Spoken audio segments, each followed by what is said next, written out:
a few people, especially like in the old days when there was no telephones, no internet, no post mail or whatever. How can you control an empire if you're walking around in a white sheet and a banana leaf on the head and whatever, saying "Hail Caesar"? Would that impact anyone in England? Well, it did. So how did they do it? They were the ones that came up. I think they were the ones that refined the methods of how to do it, and it's only through psyops. Back to the psychological ones, through fear. It's only through fear. So how can they keep people fearful? Because the thing is, if you are in harmony, if you are happy and safe, and I am your empire, and I say, go kill that person, you would just laugh at me and say, why on earth would I do such a thing? I would go over there, enjoy my life, be creative, and leave me alone. But if I scare the shit out of you and say, go kill that because for your protection, you will do it. Or the chances of you doing it is a lot bigger. Or they're so nice as well. If you don't follow order, I will kill you for no reason except for doing as I say. So that's another nice one. So psyops. So we got the old Romans that came up with, they don't have that many, which is good news for us. They have divide and conquer, meaning they're the problem, but what they're trying to persuade us is that it's we are the problem. And they will tell me, you are the problem. They will tell you, I am the problem. It's the Muslim, it's the Christian, it's the Hindu, it's the blacks, it's the white, it's the racist, it's the... Instead of seeing, what is happening here? Why do we have this problem? Because of... No, it's them. It's them. Divide and conquer. It's a very, very classical one. So they try that. This is also one of the main reasons for this mass invasion of immigrants now, is to dilute, dissolve nations and make us point at each other. It's their fault. If you have a problem with immigrants, stop bombing their countries. Just a gentle little suggestion. If you don't want them, refugees, stop bombing the bloody thing out of there. Stop killing them. They will happily stay at home. But it's by design. It's the George Soros Purple Revolution. And I've been aware of this mass invasion since 1996. It's been planned for a long, long time. Not a surprise. Anyway, so divide and conquer. Then you have diversion. Every time there's an operation, boom, something over here. So everyone will go, what the hell? And then that's when the actual thing happens. I see. You know, I did one presentation in Denmark once where I had a ladder. I had a ladder next to the stage, and I had a whole bunch of balloons behind the audience, and so everybody was staring. And then I was talking about diversion, and the second I said diversion, they blew up all of these balloons. They just and everybody turned around like this.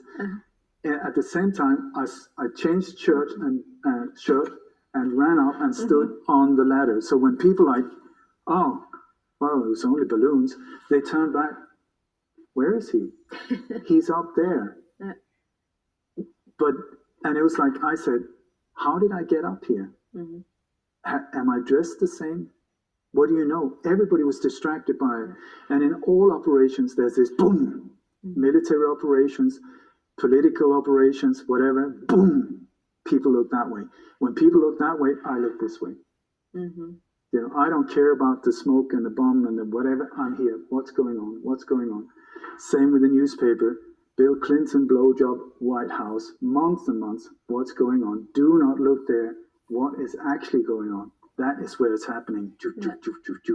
And then everybody's like, oh, well, at least he's good looking. He's lying all the time, but good looking, so we forgive him. Not understanding your country has just been raped.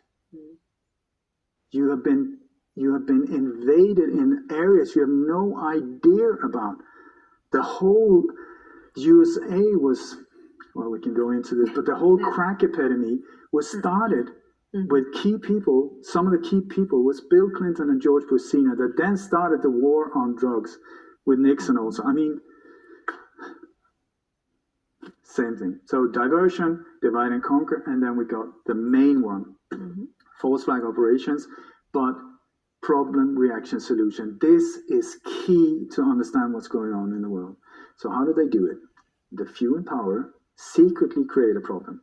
Nowadays, it would be a mass shooting, a bomb, a terror attack, alleged terror attack.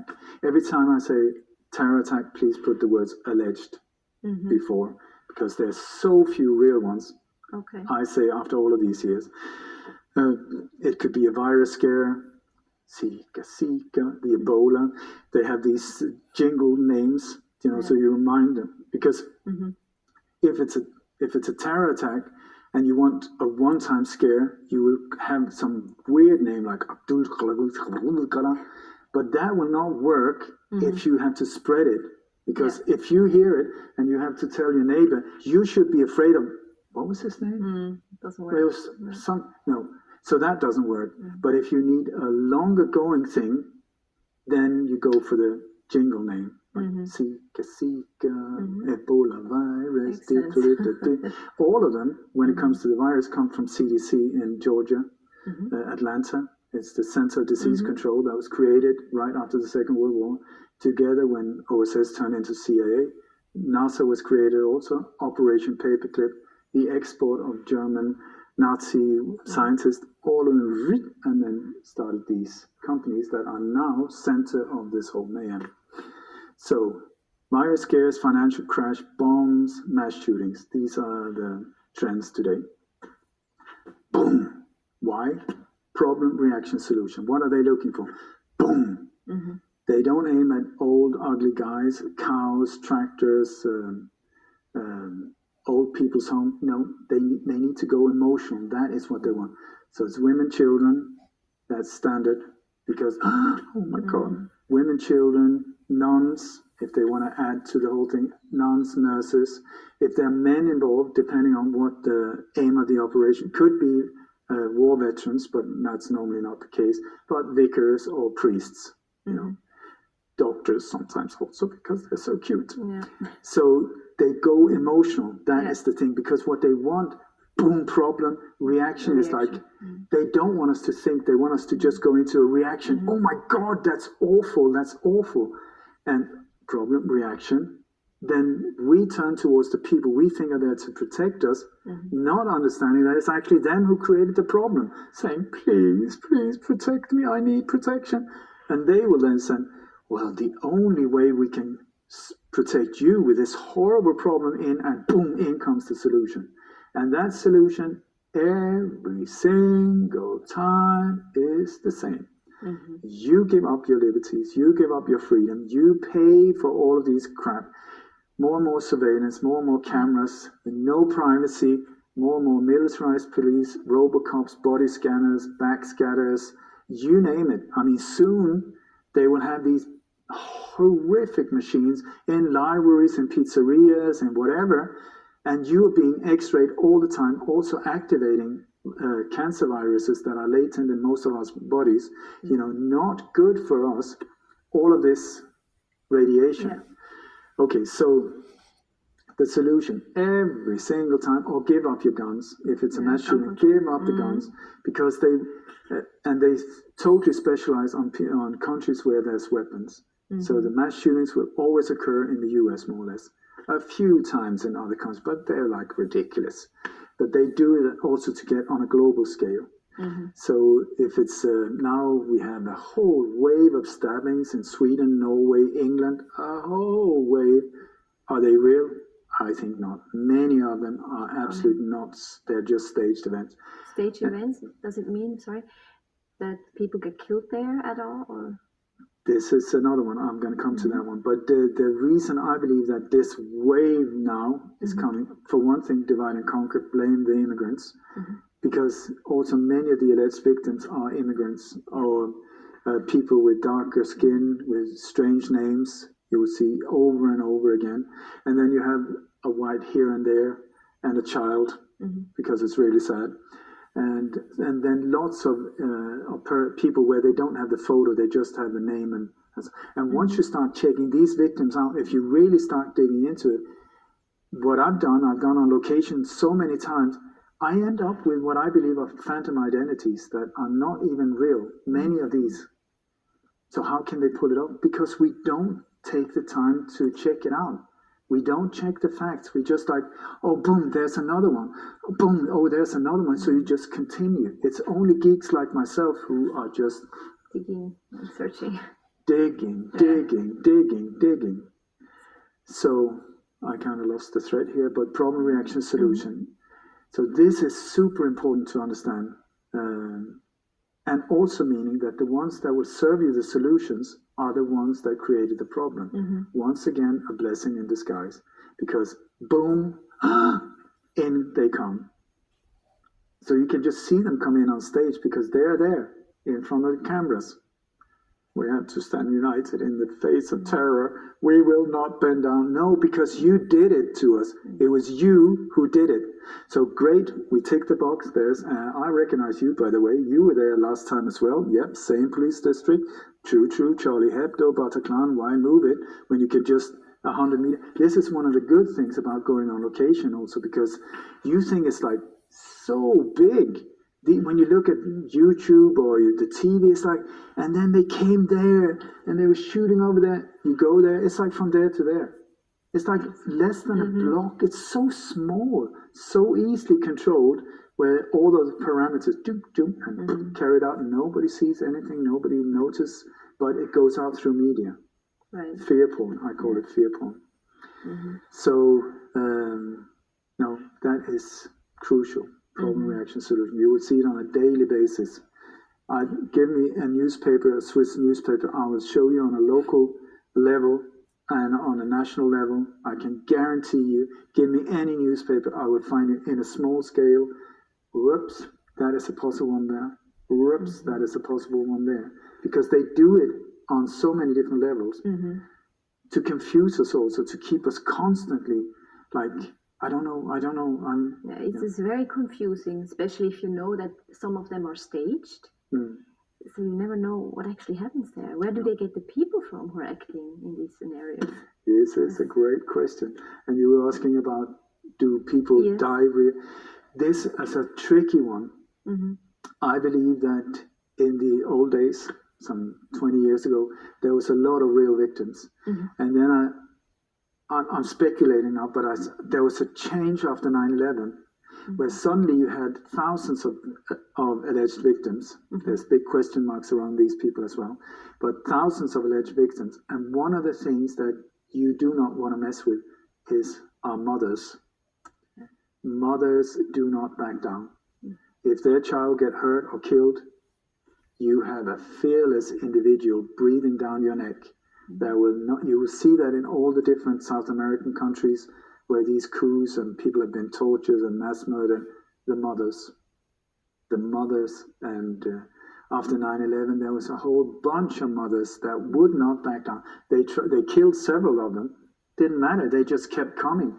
So somewhere there between 9/11 and the Boston bombing, I believe, was the opening for what is called crisis actors. Where, and I've spoken to people that have been working with false flag operations. For them, it's just another day at the office. It's like, yeah, goodbye, darling. I'll pick up the kids tonight. Go to work. Okay, how are we going to pull this one off? If we stage this here and blame that here and then that operation this, and just another day at the office. Sometimes I believe there are what I call hybrids, real victims and crisis actors. A crisis actor is someone that is really good at lying on the floor with ketchup all over, looking dead or wounded, or being interviewed as well. They're really good at acting. I love them. They're awful actors. That's what I feel too. They suck. They are so bad, which is fantastic, because all the good ones, they cannot use them. Everybody with any type of talent are already being used in commercials or movies or whatever. So they have to take the absolute crap of the crap of crap actors and bring them in.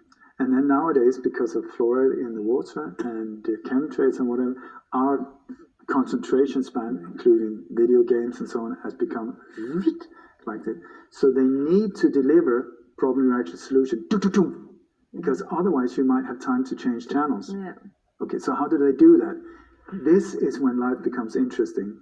Mainstream media, which I haven't had a TV for 15 years. I still think I'm quite well informed.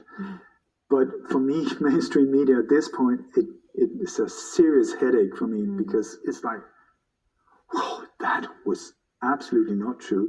That could partly be true, possible true. That, no way. Like, anyway, so you will see it the next time something happens. Please see that as an experiment. There's been like, boom. Okay, so the media goes there. Please understand the reporter very often part of the whole operation.